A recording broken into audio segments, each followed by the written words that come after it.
ओम शांति। आज मैं आप सभी को एक छोटी सी कहानी सुनाने जा रही हूँ। इसे अंत तक जरूर सुनिएगा। एक राजा था, उसकी 4 रानियां थी। राजा की पहली रानी दिखने में सुंदर नहीं थी, ना ही होशियार थी, लेकिन वह सुशील थी और राजा के प्रति पूरी वफादारी और समर्पण भाव रखकर हमेशा उसका साथ निभाती थी। लेकिन राजा कभी उससे प्यार नहीं करता था, ना ही कभी उससे अपने साथ कहीं ले जाता और न ही उसे वक्त देता। उसकी दूसरी रानी भी सुंदर नहीं थी, लेकिन समझदार थी, इसलिए राजा ने उसका साथ कभी नहीं छोड़ा। और जब भी उसको कोई समस्या आती तो वह अपनी दूसरी रानी के पास सलाह लेने जाता।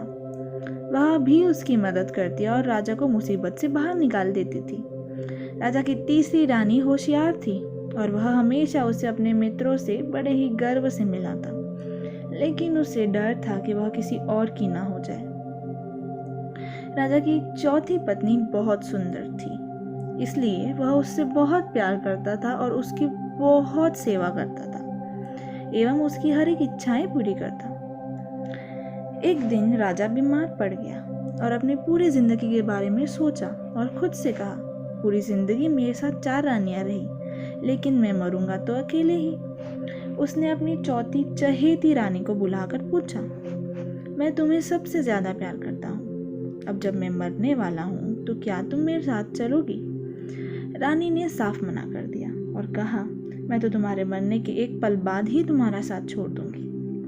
राजा को यह बात बहुत चुभ गई और बहुत दुखी हो गया।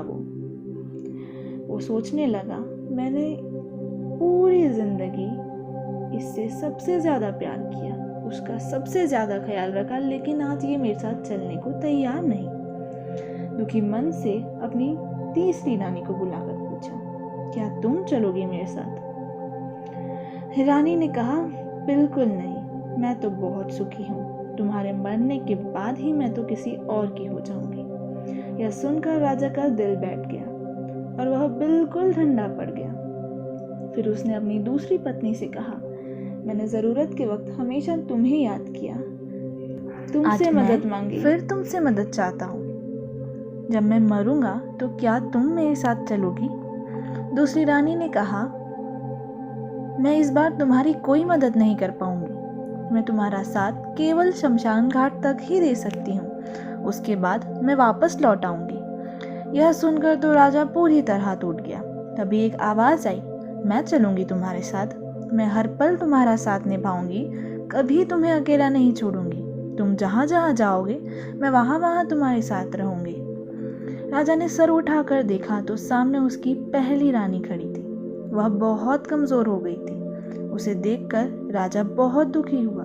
उसने कहा, मैंने तो कभी तुम्हारी ओर नहीं देखा, तुम्हारा ख्याल नहीं रखा, मुझे माफ कर दो। आज मुझे एहसास हुआ कि मुझे सबसे अधिक तुम्हारा ख्याल रखना चाहिए था। वास्तव में हमारे जीवन में आत्मा की 4 रानियां होती हैं। चौथी रानी है हमारा शरीर, जिसे स्वस्थ तथा सुंदर बनाने के लिए हम सबसे ज्यादा समय देते हैं, लेकिन इसे कितना भी सजा लें, हमारे मरते ही वह हमारा साथ छोड़ देती है। तीसरी रानी है हमारी संपत्ति, जब हम मरते हैं तो वह किसी और की हो जाती है। दूसरी रानी है हमारे सगे संबंधी, हमारे जीते जी चाहे कितने भी नज़दीक क्यों ना हो, लेकिन दुनिया छोड़ने के बाद वे केवल शमशान तक ही हमारा साथ निभाते हैं, फिर लौट आते हैं।